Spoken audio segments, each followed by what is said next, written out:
caught me fussing with my hat. I'm Molly. I'm Molly. Well, now that some of you have been seated, maybe I'll tell you the truth. My name is Mary.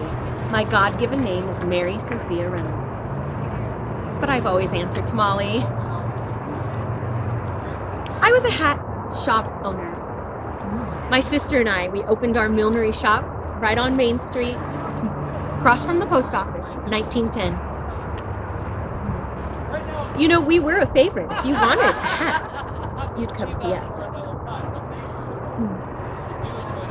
I wasn't always a hat maker. I was many a things in my life. But I always seem to come back to my hats. Where should I start? At the beginning. I was 5 years old when I arrived in Placerville. A very young age, but enough to retain some memories. My mother and I, we arrived after my father. He had come before. He was securing work and a home. He was a police officer, one of the first in Placerville, as a matter of fact. We were very proud of him. So my mother and I boarded a boat. We went around South America. The overland route was too dangerous, my father had said. He insisted. The boat trip was perilous, to be sure. But we arrived, safe and sound, in the great city of San Francisco. And then onto a stagecoach to Placerville. You know, as a young woman, I did discover my voice. My singing voice, that is. I was a good singer, and I found my calling at the Methodist Church. So I joined their choir, and there you would find me every Sunday for 40 years. As a woman in my 20s and 30s, I held a job in San Francisco. Never seemed to get that city I first arrived in out of my heart. I worked for the State Surveyor General. It was a good job and a great time in the city. Oh, something was always missing though. I missed my family. I missed my sister, Grace.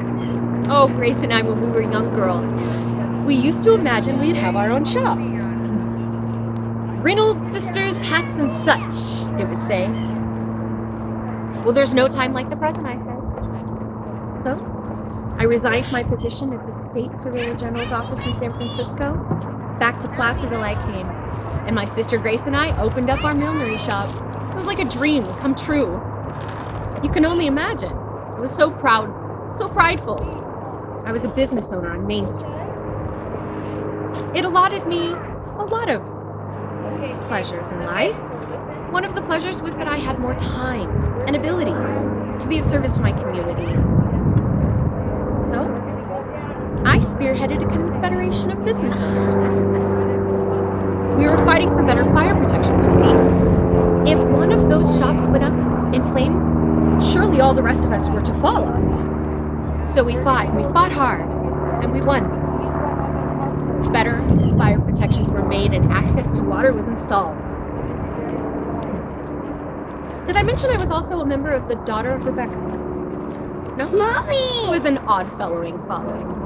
Yes. I spent many charitable adventures with them. I miss my days with my sisters. You know, we lived by the motto, to live peaceably, do good unto all, as we have the opportunity, and especially to obey the golden rule. I'm sure we all know the golden rule, don't we? Mommy! I lived a very long life. A good life. I was happy and fulfilled. I did retire 10 years to my demise. Those years were spent in leisure, surrounded by the family and friends, and the community that I had gotten to know so well. My interment is over here, where I rest with my family. The Reynolds line up. Ma, Pa, my sisters, my brother. Mommy! I never married. My sister did. Her husband rests with her over there as well. So if you're looking for me, please do look for Mary, not for Molly. And thank you for letting me tell you my story and fuss with my house.